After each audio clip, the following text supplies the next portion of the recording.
মহামায়া সনাতনী শক্তিরূপা গুণময়ী, তিনি এক তবু প্রকাশ বিভিন্ন দেবী নারায়ণী, আবার ব্রহ্মশক্তি রূপা ব্রহ্মাণী, কখনো মাহেশ্বরী রূপে প্রকাশমানা, কখনো বা নির্মলা কৌমারী রূপধারিণী, কখনো মহাবজ্র রূপিণী ঐন্দ্রী, উগ্রা শিবদূতি, নিমুন্ডমালিনী চামুণ্ডা, তিনি আবার তমোময়ী নিয়তি।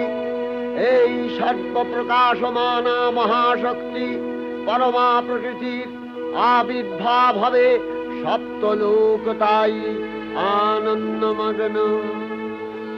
বাজলো তো